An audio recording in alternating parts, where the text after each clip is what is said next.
The 25 most famous artworks by Leonardo da Vinci. Number 25. La Belle Ferronniere. From 1495 to 1497 AD. During the cultural boom of the Milanese court, during the last decade of the 15th century AD, this enigmatic painting emerged, which experts have called La Belle Ferronniere. The historical context in which the work was developed was marked by the presence of great artists and patrons who promoted the production of masterpieces in Italian territories. The nobility and economic strength of the time fostered an atmosphere of creative fervor, which allowed painters to explore new techniques and approaches to depict the human figure. This canvas exudes the refinement that characterized the Italian courts, eager to surround themselves with art and cultural manifestations that would enhance their prestige.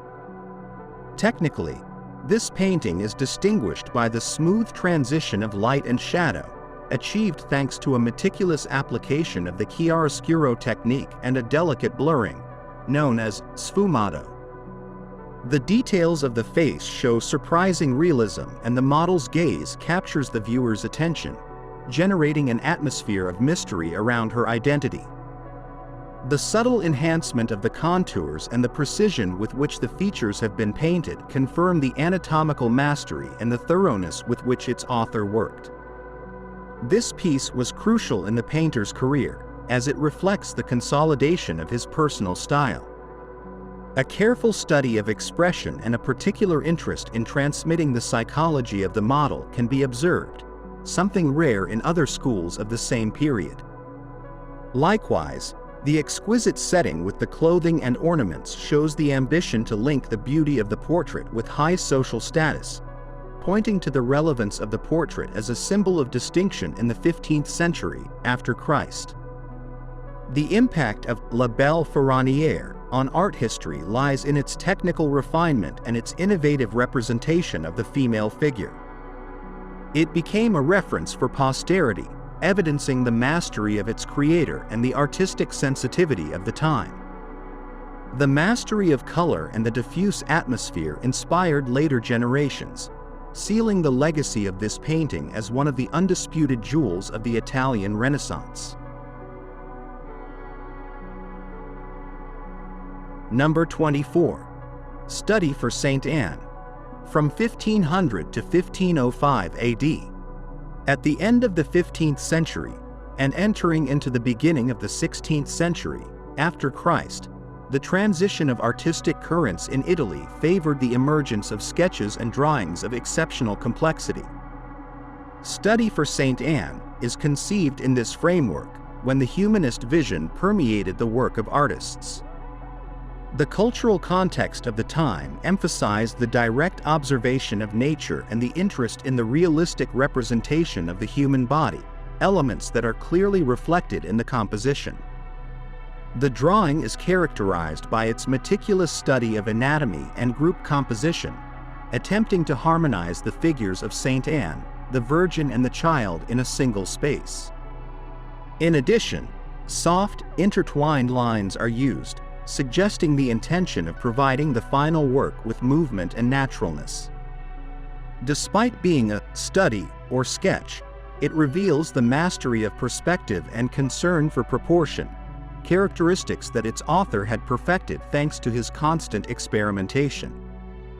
Within the artistic production of its creator, these sketches acquire a significant role, since they constitute the previous step to paintings and large-scale compositions.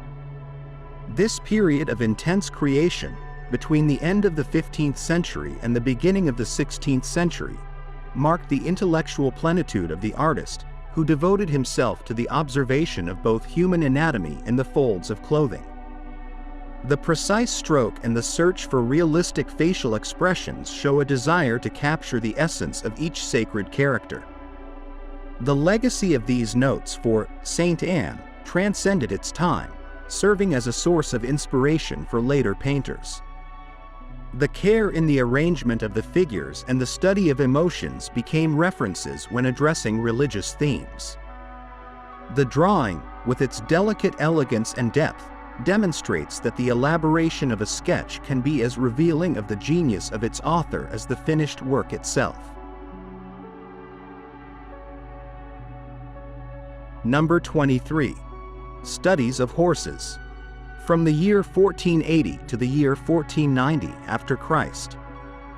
At the end of the 15th century after Christ, there was a notable flourishing in the study of both human and animal anatomy. Studies of horses is located within this current in which artists and scholars of the time dedicated hours to direct observation, completing sketches as a scientific and artistic compendium. The historical context encouraged experimentation in workshops, driven by the patronage of nobles and patrons who saw in anatomical knowledge a symbol of modernity and erudition. The pages that collect these studies reveal agile and sure strokes, focused on breaking down the bone and muscle structure of the animal. In addition to anatomical accuracy, there is a constant search for the elegance of the figure, which indicates an interest in representing the horse as a symbol of power and beauty. The choice of charcoal or ink allowed the artist to vary the intensity of the stroke and create contrasts that highlighted volumes and proportions, giving the drawing an almost three-dimensional character.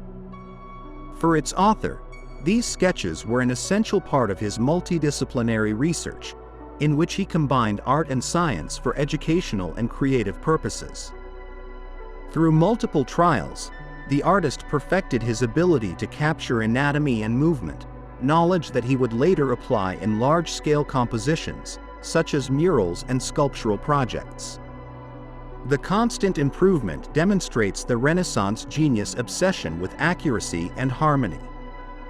The influence of these studies of horses transcended the Renaissance itself, inspiring artists who, centuries later, would continue to be fascinated by the majesty of this animal. The scientific rigor and sublime aesthetics of these drawings became a reference for those who wanted to merge art and knowledge, leaving a mark on the equestrian tradition and contributing significantly to the realistic representation of equine movement. Number 22. Study of the fetus in the womb. From the year 1510 to the year 1512 AD. At the beginning of the 16th century, after Christ, opportunities for medical and anatomical analysis arose that transformed the way in which artists conceived the human body. Study of the fetus in the womb is an eloquent example of how creative genius could be allied with the scientific zeal that flourished at the time. This period was marked by the expansion of humanism, which placed the human being as the central axis of research, and by the interest of some artists in studying life from its earliest stages. The drawing shows an astonishing precision for the time, depicting the fetus with an accuracy that anticipates knowledge of modern medicine. The sketch combines direct observation, to the extent that it was feasible, and deductions based on anatomical study, representing the position of the fetus and the shape of the uterine cavity. Fine, carefully shaded strokes offer a three-dimensional, almost sculptural view that highlights the artist's exceptional manual dexterity.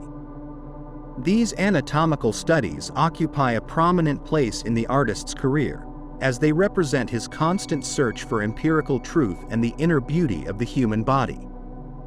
The artist had a genuine interest in understanding the biological mechanisms that shaped life, and found in anatomical studies an endless source of inspiration for his pictorial and sculptural compositions. His talent for uniting science and art distinguished him from other masters of his time and consolidated his reputation as an unparalleled scholar. The impact of study of the fetus in the womb on the history of art and science was profound. It brought clarity to the physicians of the time and, at the same time, introduced a new way of depicting human life in its most fragile phase.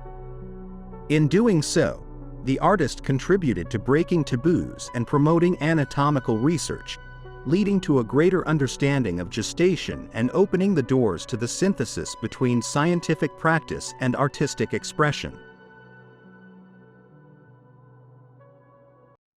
Number 21. Study of the head of the Virgin. From 1508 to 1512 AD. During the early 16th century AD, Marian devotion continued to be a central theme in the religious iconography of Europe. In this atmosphere of fervor, the study of the head of the Virgin reveals the artist's deep interest in capturing the ideal of purity and sweetness associated with the sacred maternal figure. The work, conceived as a sketch, exhibits the particular shading and blurring techniques that the author perfected throughout his career. The most captivating feature of this drawing is the delicate expression of the Virgin, where the placidity of her gaze and the serenity of her countenance seem to reflect a feeling of unconditional love. A subtle transition is observed in the lines that define the facial features, evidencing the obsession with capturing the essence of the character. The luminosity is resolved with a careful use of gradients, giving the face a sense of three-dimensionality that makes it even more moving. In the painter's production, this work acquires relevance because it embodies the stylistic maturity achieved in the early years of the 16th century after Christ. Religious devotion is not only manifested in the selection of the subject, but also in the search for technical perfection that transmits an aura of sacred serenity. This sketch was probably the basis of a larger painting or the prelude to a broader study on the Virgin and Child. Its impact on the history of art is evident in the way in which later generations represented maternal sweetness. By capturing the subtle intensity of the face, the artist expanded the expressive possibilities of religious painting, leaving a legacy that other masters would reinterpret according to their own plastic languages. In this way, study of the head of the Virgin stands as a testimony to the genius who combined devotion and technical skill in a single stroke. Number 20. Landscape of the Arno Valley. 1473. In the middle of the 15th century, after Christ, and towards its last quarter, a new way of observing the natural environment began to take hold in Italy. Landscape of the Arno Valley is located in this context, since it was made in the year 1473, when the Renaissance was still experiencing its first impulses in the realistic representation of nature. The interest in capturing the atmosphere and the topography not only responded to an artistic desire, but also to a scientific and cartographic concern. In this drawing, an analytical and attentive look at the geomorphology of the terrain can be perceived, with hills and vegetation suggested through pencil and ink strokes. The composition reveals a subtle balance, where the artist is concerned with the perspective and proportion of the natural elements, something extremely innovative for the time. The study of light and shadow is hinted at in contrasts of intensity, creating the illusion of depth in the landscape and announcing the later mastery with which the author would approach more complex themes. For the creator of this work, this sketch marked a milestone by reflecting an early fascination with the direct contemplation of nature. Although in those years most painters and draftsmen focused their efforts on religious or mythological themes, this approach to the landscape denotes a concern to understand the physical laws that determine the way in which the world is seen. This interest would remain alive throughout his career and would be evident in numerous engineering projects and topographical studies. The legacy of Landscape of the Arno Valley lies in its precocity in conceiving the landscape as an element worthy of being represented in itself. Later, other artists would take this example and expand the practice of natural drawing, beginning the path that would culminate in the consolidation of the landscape genre in Western painting. Thus, this small study stands as a crucial document in the history of Renaissance art, testimony to the author's tireless curiosity and capacity for observation. Number 19. The Battle of Anghiari. From 1503 to 1506 AD. At the dawn of the 16th century AD, Florence became the scene of important artistic commissions and large mural frescoes, in the midst of a political and cultural atmosphere marked by the interest of the elites in exalting military victories. The Battle of Anghiari was conceived in this environment, where the patriotic sense and the need to exalt the power of the citizens generated magnificent representations of military exploits. The project, which was originally intended to adorn the Hall of the 500 in the Palazzo Vecchio, was characterized by the use of experimental techniques in the preparation of the wall and by a composition energized by the chaos of the battle. The horses, the lances, and the soldiers' expressions intertwine in a whirlwind of energy, demonstrating the creator's mastery in the arrangement of multiple figures in motion. Although the original work was not preserved in its entirety, there are records that demonstrate its bold spatial conception. In the painter's career, this fresco represented a leap towards monumentality, reflecting a deep interest in capturing human action and emotion in its maximum splendor. Until then, the artist had stood out for his anatomical studies and his virtuosity in portraiture. With the Battle of Anghiari, he channeled all that knowledge to give life to an epic of colossal proportions. The previous work involved numerous sketches and essays on the anatomy of horses and riders, confirming the methodical nature of his creative genius. Despite its fragmentary state, the influence of the Battle of Anghiari on art history is incontestable. It inspired many artists, including some contemporaries who were impressed by the expressive intensity of the composition. Its legacy lives on in the form of sketches, copies, and accounts of those who saw it in all its splendor, thus feeding the myth of a mural that, even though unfinished, defined a new standard in the representation of military epics. Number 18. Leda and the Swan, from 1503 to 1510 AD.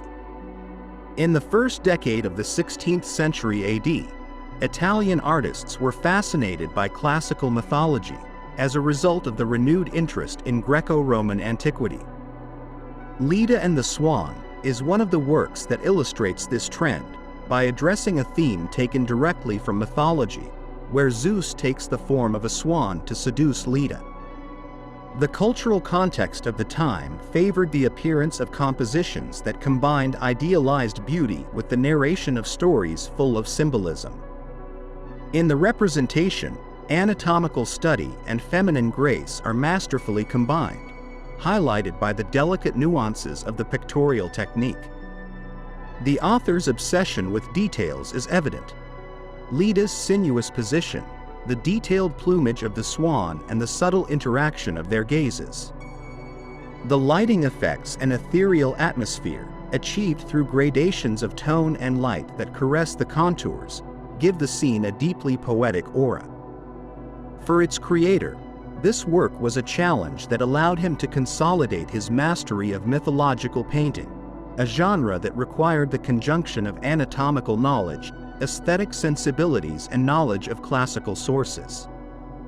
The idea of divine metamorphosis and idealized femininity presented multiple opportunities to display the technique of chiaroscuro and sfumato, sealing the artist's unmistakable imprint.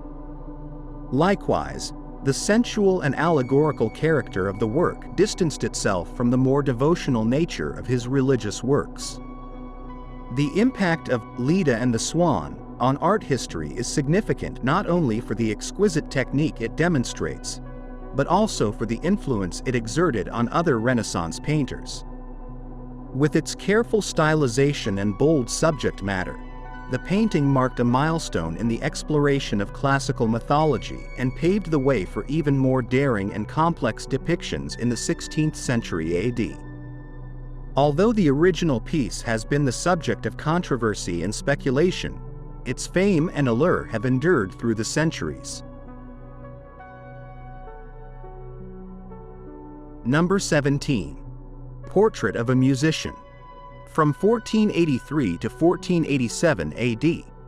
In the last quarter of the 15th century AD, Milan distinguished itself as a cultural hub where music, architecture, and painting flourished. It was in this environment that Portrait of a Musician was created, a work that encapsulates the close relationship between the arts and Lombard high society of the time.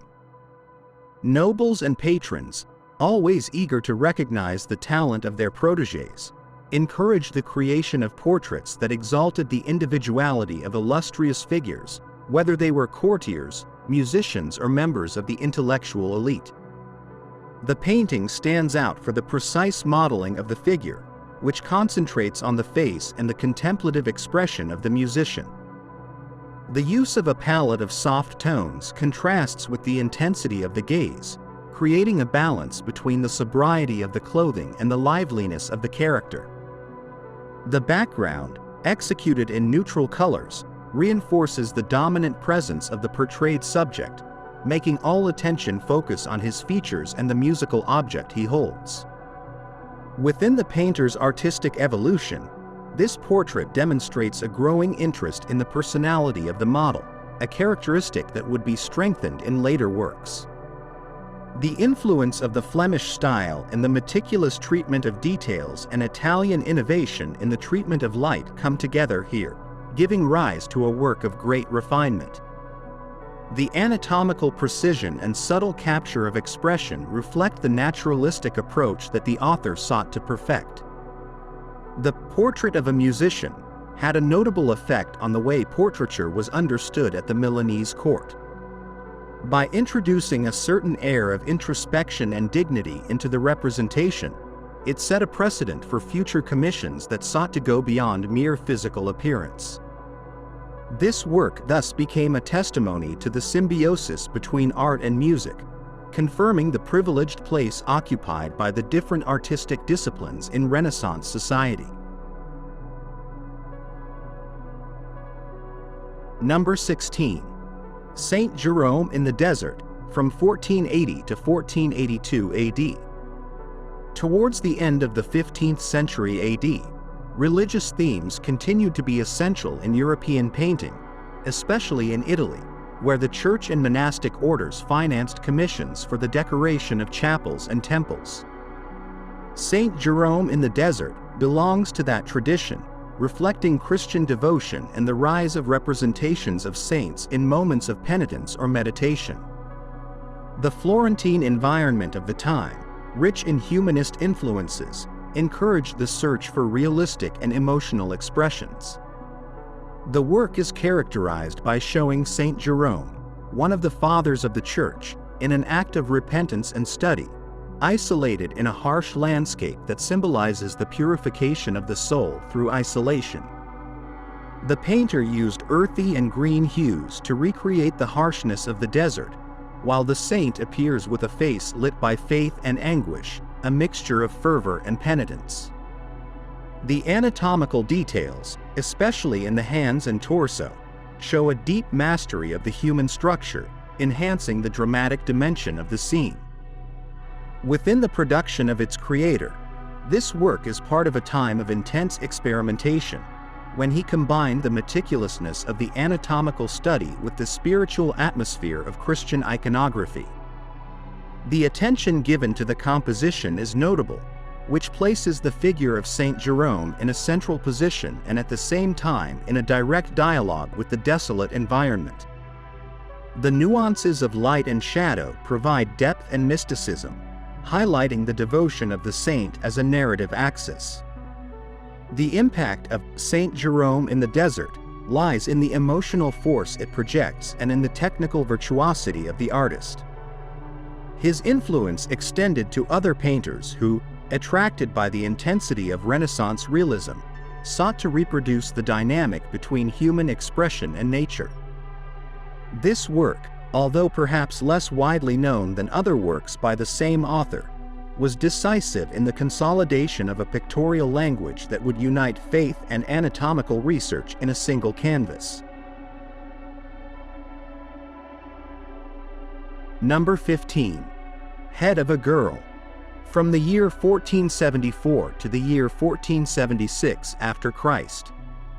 In the second half of the 15th century after Christ, the delicacy in the study of female faces began to gain great importance in Italy, where the influence of courtly culture placed special emphasis on beauty, virtue, and grace.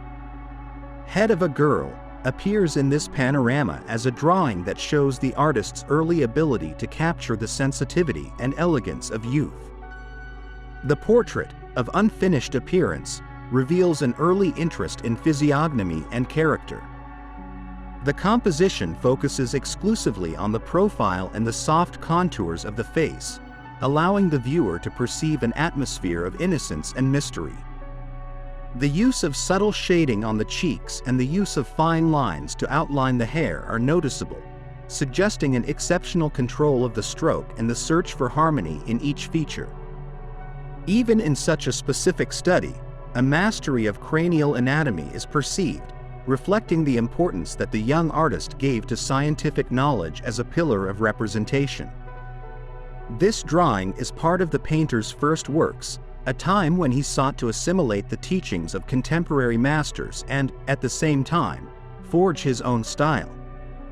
The emphasis placed on details and the serene atmosphere of the face denote the intention to exalt the idealized beauty and purity of youth. At the same time, the work suggests the seed of experimentation with chiaroscuro techniques that would become fundamental in his later career. Head of a Girl is essential to understanding the artist's transition from his formative years to a stylistic maturity that would mark the 15th century after Christ.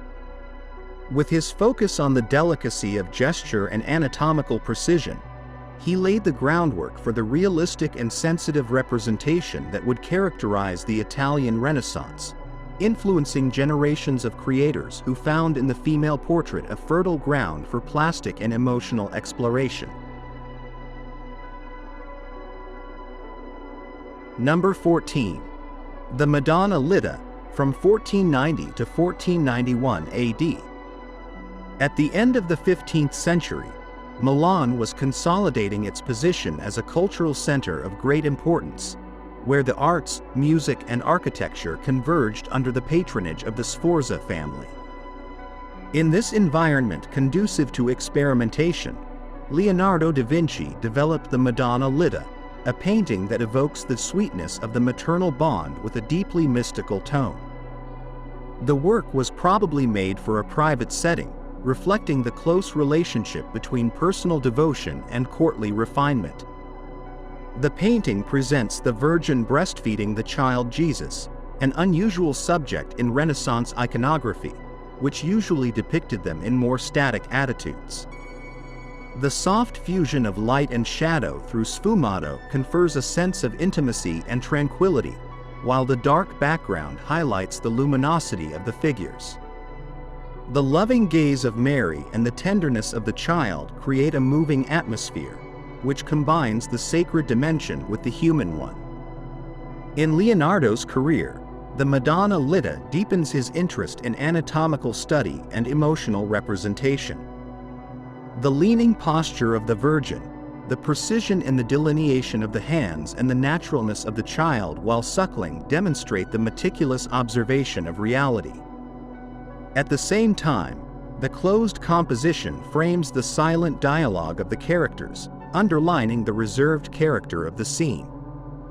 From the historical artistic point of view, the work has been praised for the serenity and beauty it conveys. The Madonna Litta thus becomes an outstanding example of the transition between the hierarchical representation of sacred figures and a closer and more affectionate vision. Its balance between spirituality and everyday warmth reflects the maturity of Leonardo, who knew how to integrate meticulous scientific research with devotional delicacy in one of his most endearing creations. Number 13. The Madonna of the Carnation, from 1478 to 1481 AD. In 15th century Florence, the depiction of the Madonna and Child was evolving towards increasingly intimate and realistic approaches, reflecting the new Renaissance perception of close religiosity. In this environment, Leonardo da Vinci painted the Madonna with the Carnation, named after the flower that appears in the Virgin's hand. The refined Florentine society encouraged the creation of high-quality devotional works, prompting artists to explore tenderness and religious symbolism in their compositions. The scene depicts the Madonna holding the child delicately, while the child shows curiosity about the flower. The focus is on the mother-child interaction, reinforced by the moderate use of sfumato that suggests a soft and ethereal atmosphere.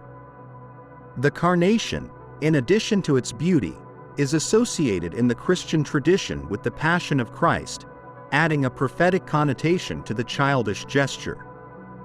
In Leonardo's artistic development, this painting reveals his deep interest in observing nature and capturing human emotions. The serene face of the Virgin and the gaze of the child reflect a careful study of psychology and anatomy. Likewise, the harmonious composition with figures arranged in a semicircle would become a common resource in the master's later work.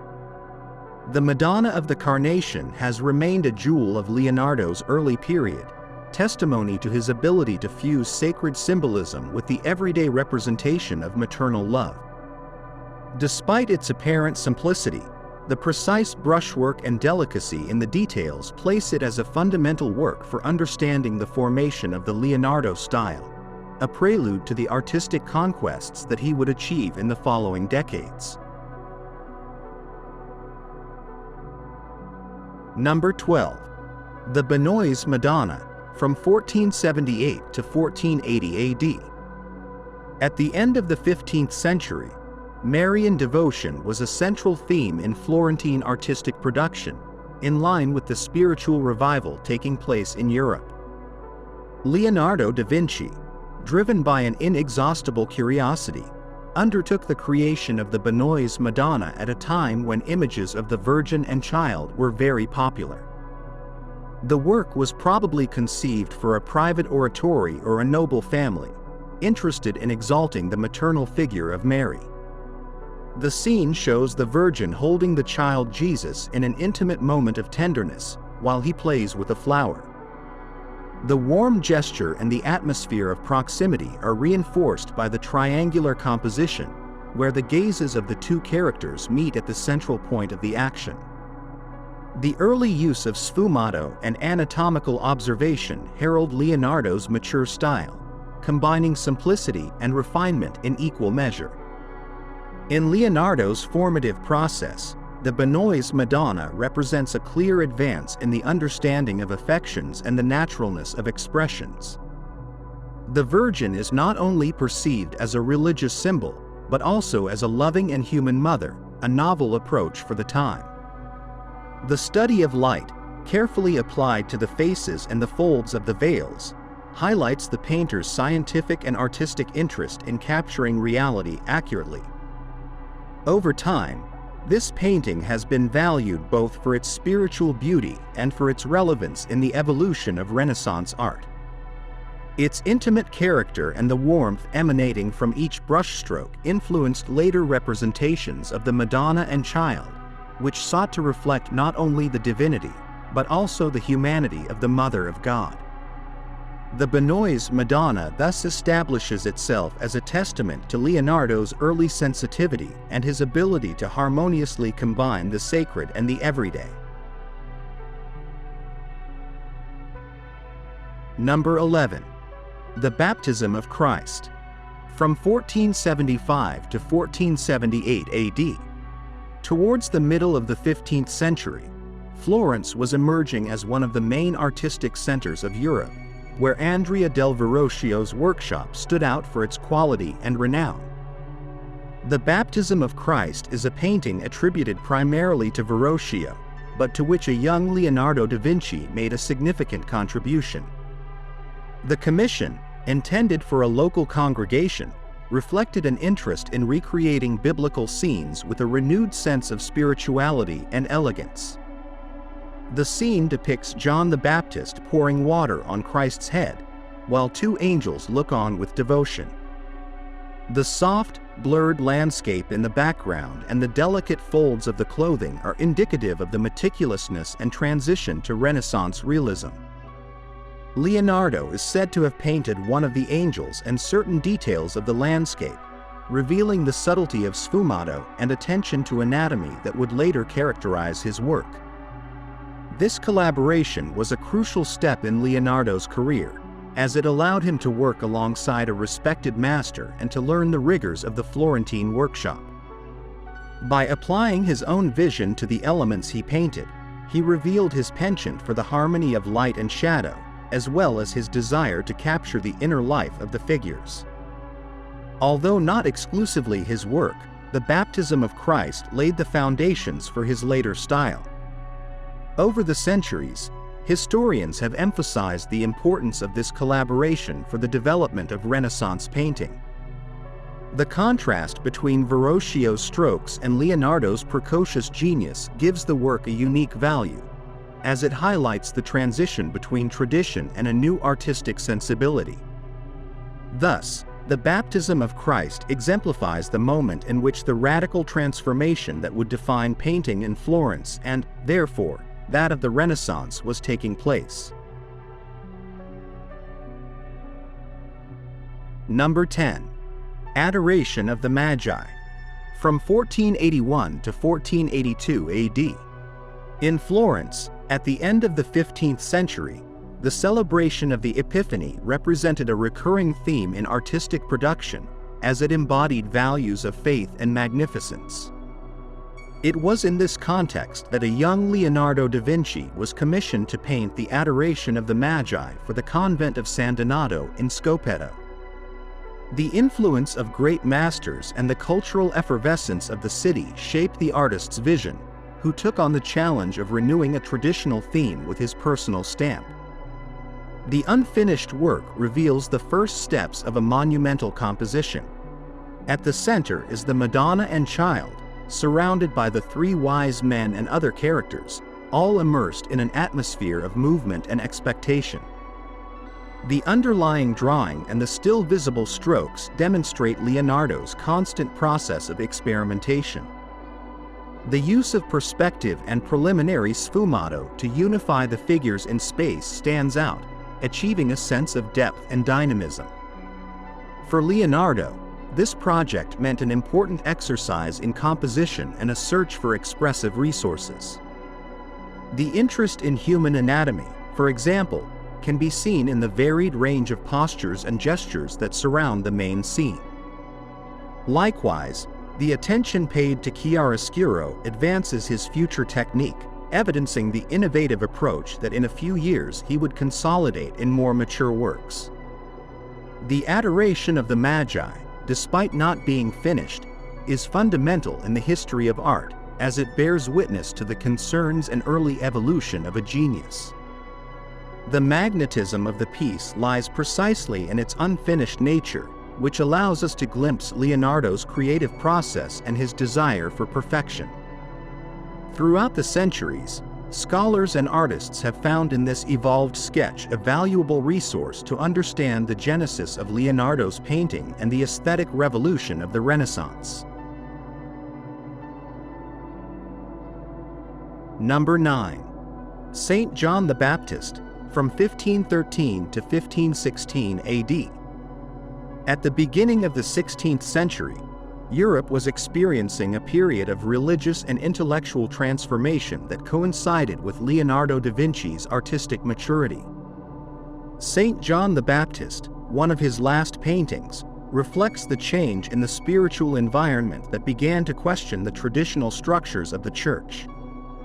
Probably located in France during the creation of the work, Leonardo absorbed the influences of the royal court and continued to perfect his introspective and subtle style. The portrait of the saint is characterized by his enigmatic smile and his hand pointing upwards, a gesture that refers to his prophetic mission of announcing the arrival of Christ. The sfumato technique is masterfully used to envelop the figure in a halo of darkness, enhancing the drama of the scene and the feeling of mystery. The use of light and darkness shows Leonardo's interest in psychological depth, rather than in mere sacred representation. In Leonardo's career, Saint John the Baptist reveals the degree of synthesis and refinement achieved after years of constant research.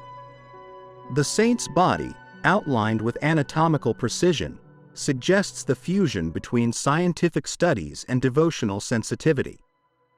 The insinuation of an indefinite landscape and the atmosphere surrounding the figure demonstrate Leonardo's desire to place the sacred in an ambiguous context, enhancing the spiritual and dreamlike effect. This painting has influenced the later representation of saints and religious figures, due to the way it humanizes the divine character and focuses attention on his gaze and gesture. With a mixture of serenity and magnetism, Saint John the Baptist became an example of the evolution of sacred portraiture during the Renaissance, marking a high point in Leonardo's career and a reference for artists seeking to express the inner dimension of their religious figures. Number 8. The Annunciation. From 1472 to 1475 AD. In the mid-15th century, Florence was experiencing an artistic fervor sustained by religious passion and humanist renewal. It was in this climate of devotional fervor and search for ideal beauty that the Annunciation emerged, attributed to a young Leonardo da Vinci, in collaboration with his teacher Andrea del Verrocchio. The work, conceived for a sacred space, was to convey the solemnity of the moment when the angel Gabriel appears before Mary. The composition is carefully distributed. The angel is located on the left, holding a lily that symbolizes purity, while the Virgin is on the right, reading at a lectern, surprised by the news. The landscape in the background, with blurred mountains and a play of light and shadow, reveals Leonardo's early inclination for sfumato and the study of atmosphere. Despite its apparent simplicity, the scene contains delicate details, such as the harmonious posture of the angel and the reserved gesture of Mary. In Leonardo's career, this painting represents one of the first testimonies of his emerging genius. Although there are features that belong to Verrocchio's workshop, it is possible to identify the subtle treatment of the Virgin's face and the transparency in the angel's wings, the fruit of the research that would characterize Leonardo's approach. The intention to give life and emotion to a biblical episode is present in the interaction between the characters and the innovative use of perspective. Over the centuries, the Annunciation has been appreciated as a fundamental work for understanding Leonardo's formation. Its treatment of light and atmosphere announced the painter's later advances in three-dimensional representation and in the psychology of the subjects portrayed. Number 7. Portrait of Ginevra de Benci. From the year 1474 to the year 1478 AD. In 15th century Florence, wealthy families sought to immortalize their lineage through portraits that blended elegance and realism.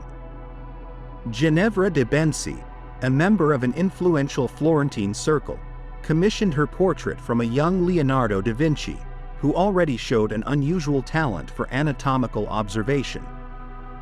This city, the epicenter of banking and culture, fostered an effervescent environment for art, in which a love of beauty and an obsession with precise detail converged. The painting is distinguished by the sober pose of the young woman, who appears looking at the viewer with a serious and slightly melancholic expression. The background, with a landscape of vegetation and water, serves to highlight the main figure, applying the sfumato technique to soften the contours and create an effect of mystery.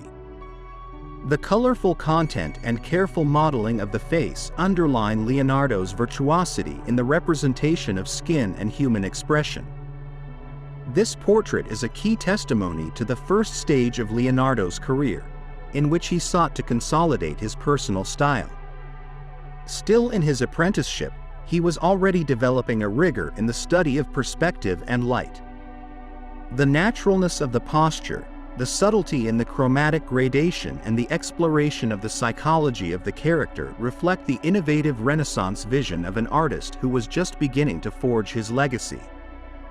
Over the centuries, Benci's portrait of Ginevra has been valued for its contribution to the evolution of the female portrait in Western painting.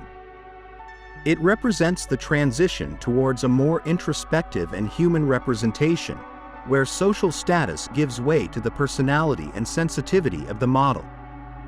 In this way, it is consolidated as one of Leonardo's first steps towards the mastery that he would achieve in his later works. Number 6. Salvator Mundi, from 1499 to 1510 AD. At the turn of the 15th century into the 16th century, the image of Christ as the Savior of the world was of particular interest to European courts eager for highly refined sacred works. Salvator Mundi emerged in this context, attributed to Leonardo da Vinci, who was commissioned by a nobleman or ecclesiastical dignitary. The importance of the religious representation and the prestige of having a renowned artist made this painting a coveted treasure. The uniqueness of the work lies in the frontal representation of Christ, holding a crystal sphere in his left hand and blessing with his right. The sphere, which reflects the artist's scientific ingenuity, symbolizes divine creation and at the same time demonstrates his understanding of optics and light. The delicacy in the transition of tones of the face and the subtle application of sfumato provide an aura of serenity and psychological depth, essential characteristics of the Leonardo style. Throughout Leonardo's career, this painting embodies his constant fascination with the fusion between the material and the immaterial, science and faith. The meticulous study of the anatomy of the hands and the gesture of blessing show the artist's concern for anatomical truth, while imbuing the scene with a mystical aura that transcends the merely human. As in his other paintings, color and composition are articulated with sobriety to focus attention on the face of Christ and his penetrating gaze. Salvator Mundi has acquired significant relevance in the history of art not only because of its attribution to Leonardo, but also because of the multiple questions about authorship, restorations, and symbolic value that have arisen over the centuries. The work reveals the Renaissance obsession with the union of the divine and the earthly, elevating the artist to the category of intermediary between science and spirituality in the representation of the sacred figure. Number 5. The Virgin of the Rocks. From the year 1483 to the year 1486 AD. In the transition from the 15th to the 16th century, the cult of the Virgin acquired great relevance in Christian iconography, driving artists of the time to explore new forms of representation. Leonardo da Vinci accepted the commission for the Virgin of the Rocks for a chapel of the Immaculate Conception in Milan, in a period in which religious devotion and scientific advances were deeply intertwined. The city was experiencing a cultural and architectural flourishing that demanded works capable of exalting the mysteries of faith with a renewed spirit. The composition of the painting is characterized by the pyramidal arrangement of the Virgin, the infant Jesus, the infant Saint John the Baptist, and the angel, all in a rocky landscape evoking caves and mountain formations. Leonardo introduced sfumato in this work to soften the contours and confer a nebulous atmosphere that envelops the figures, reinforcing the mysticism of the scene. The carefully orchestrated study of light and shadow generates a sense of depth that was unusual at the time, reflecting the artist's rigorous observation of nature. In Leonardo's career, this painting marked a decisive step towards stylistic maturity. In it, the painter applied botanical and geological studies to give realism to the environment, while capturing a subtle emotional interaction between the characters. The gesture of the Virgin, pointing to the child, and the gaze of the angel draw attention to the divine relationship between the infants and reinforce the theological symbolism of the composition. Throughout time, the Virgin of the Rocks has been the object of artistic and devotional veneration. This altarpiece offers a preview of the future achievements of the Renaissance in terms of perspective, anatomy, and expression. Its ability to combine earthly and celestial elements in the same pictorial space has made the work an essential reference for understanding the innovation and transcendental beauty that characterize Leonardo da Vinci's work. Number 4. Lady with an Ermine, 1489 to 1490 AD. In the late 15th century, high society in Europe began to demand portraits that emphasized both the social position and inner personality of the sitter. Leonardo da Vinci, who was based at the court of Milan under the patronage of Ludovico Sforza, was commissioned to portray Cecilia Gallerani, one of the muses of the courtly world. Milanese culture, steeped in political intrigue and refined artistic tastes, provided the ideal background for Lady with an Ermine. Technically, the painting is executed on wood with oil paint, a resource that allowed Leonardo to explore tonal gradations and infuse warmth into the skin and subtle modeling of the figure. The depiction of the Ermine, a symbol of purity and status, reflects the artist's ability to incorporate symbolic elements without detracting from the lady's face. Sfumato, applied delicately to the contours, creates an enveloping atmosphere and a fluid transition between light and shadow. For Leonardo, this portrait meant the opportunity to perfect his study of facial anatomy and gestures, in order to capture the essence and vivacity of his subject. The slightly turned pose and the absorbed gaze of the young woman suggest a moment frozen in time, infusing the composition with a sense of intimacy and emotional closeness that few artists had achieved until then. Throughout history, the Lady with an Ermine has been valued as a paradigmatic example of Renaissance portraiture and of Leonardo's ability to fuse scientific rigor and aesthetic sensitivity. This painting has inspired numerous creators and researchers, who find in its studied simplicity and subtlety of detail a model of perfection in the art of portraiture, while revealing the sophistication of Milanese court society. Number 3. The Vitruvian Man, 1490. During the intellectual heyday of the 15th century, artists and thinkers on the Italian peninsula sought to understand the human being from a rational and harmonious perspective.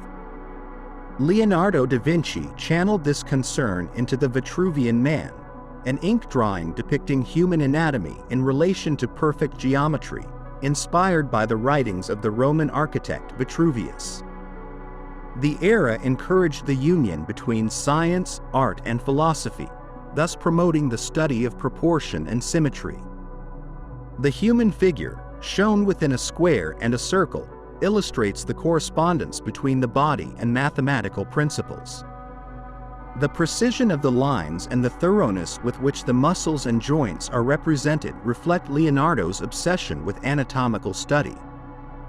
This work, more than a simple drawing exercise, expresses the Renaissance vision that man is the measure of all things and the point of convergence between the earthly and the divine.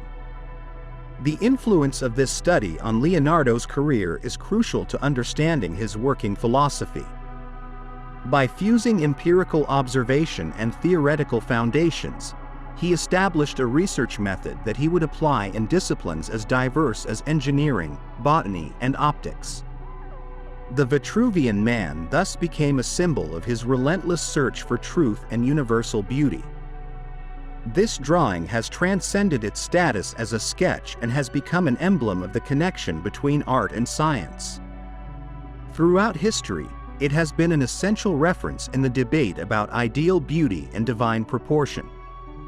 Its iconic power lies in the simplicity of its form and the depth of its message, consolidating itself as one of the most important legacies of the Renaissance period and of Leonardo's work. Number 2. The Last Supper, from 1495 to 1498 AD. In 15th century Milan, the patronage of the Sforza court prompted ambitious artistic projects, including Leonardo da Vinci's The Last Supper. In a context of prosperity and political rivalry, the great Milanese families sought to reflect their power through architecture and painting, giving artists such as Leonardo the opportunity to put into practice their boldest innovations. The fresco was commissioned for the refectory of the convent of Santa Maria delle Grazie, where monastic life demanded a decoration with spiritual meaning and transcendence. The technique used is an experimental combination of dry paint and tempera, a method that the artist chose to gain flexibility and precision, but which proved fragile over time. The composition, organized in groups of 3 apostles, directs attention to the central figure of Christ, whose gesture and countenance condense the dramatic tension of the moment. Each facial expression and body posture suggests different emotions: surprise, doubt, trembling faith, and a feeling of devotion that colors the scene. In Leonardo's career, this work marks a milestone of compositional and psychological innovation. His determination to capture the reaction of each apostle to the announcement of the betrayal redefines the notion of narrative in sacred painting. In addition, it introduces an almost theatrical perspective that directs the gaze toward the table and the serene face of Christ, emphasizing the emotional and symbolic importance of the moment represented. The Last Supper has had a profound influence on the history of religious art, becoming an example of how the Renaissance genius can transform a traditional theme into a new artistic and intellectual experience. Even though it has deteriorated over the centuries, the painting has been the subject of studies, replicas, and restorations that attest to its enormous relevance and the continuing interest it arouses as a paradigm of Renaissance narrative and technical skill. Number 1. The Mona Lisa, from 1503 to 1519 AD. In 16th century Florence, the search for the aesthetic ideal found its highest expression in the works of artists who combined inventiveness and technical mastery. It was in this environment, rich in cultural change and the expansion of the humanities, that Leonardo da Vinci undertook the creation of the Mona Lisa. The city, cradle of brilliant minds and prosperous merchants, offered a unique environment in which experimentation and direct observation of reality became essential for the creation of new forms of art. The Florentine court, open to the ideas of the humanists, encouraged the exploration of perspective and anatomical study. This portrait is notable for its sfumato technique, a method characteristic of Leonardo that blurs the contours to create a hazy and enigmatic effect. The soft passages of light evident here in the representation of the atmosphere and the illusion of depth, the result of constant studies of anatomy and optics. Likewise, the work highlights the evolution of the Renaissance portrait, which moves from the simple representation of the client to a deeper interest in psychology and personality. This painting stands as a universal symbol of mystery and mastery. Both her enigmatic smile and the precision of her technique have elevated her to the status of a cultural icon. Her fame has grown over the years, attracting scholars and curious people who marvel at the harmony of forms and the sense of life that emanates from her pictorial surface, confirming her privileged place among the most influential artistic creations of humanity. Thank you for watching our video. Subscribe to our channel for more videos like this. Give it a like, comment your thoughts, and share this video with your friends and family.